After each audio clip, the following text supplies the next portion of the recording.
পশ্চিমবঙ্গের জনপ্রিয় অভিনেত্রী মিমি চক্রবর্তী বর্তমানে রূপালী পর্দার চেয়ে রাজনীতির মাঠেই বেশি সক্রিয়। তবে অভিনয় ছাড়েননি। এদিকে তার সমবয়সী অনেকেই বিয়ের পিঁড়িতে বসে সংসারী হলেও তিনি এখনো সিঙ্গেলই রয়ে গেছেন। এবার প্রেম ও বিয়ে নিয়ে মুখ খুলেছেন মিমি। অভিনয় আর রাজনীতি নিয়ে সরব থাকলেও প্রেম বা বিয়ের বিষয়ে কোনো চিন্তাভাবনাই নেই মিমির। এমনকি বিয়ের বয়স পেরিয়ে যাচ্ছে, তবুও অভিনেত্রীর কোনো সাড়া নেই। সম্প্রতি গণমাধ্যমের একটি সাক্ষাৎকারে প্রেম ও বিয়ের প্রসঙ্গে জানতে চাইলে মিমি জানান, প্রেম বিয়ের জন্য সময় নেই তার।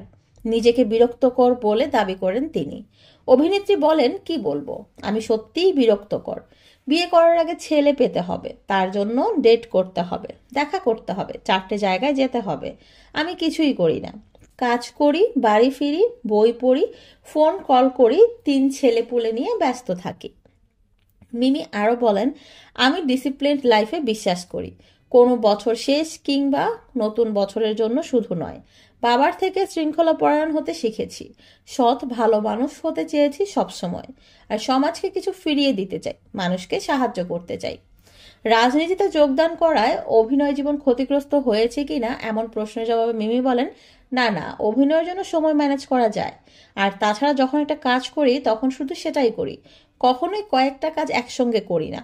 আমাদের রাজনীতিটা আসলে রাজনীতির মানুষদের মতো করে করতে হয় না। যেহেতু আমরা অভিনয় শিল্পী, তাই সেই স্বাধীনতা আমাদের দেওয়া হয়েছে যে কাজটা প্রায়োরিটি দেয়া এবং মানুষের কাজ করা। আমার অফিস থেকে যেন কেউ সেবা না পেয়ে ঘুরে না যায়, সেটা পর্যবেক্ষণ করা আমার দায়িত্ব। তাই স্ট্যান্ড বাই থাকে সবসময়।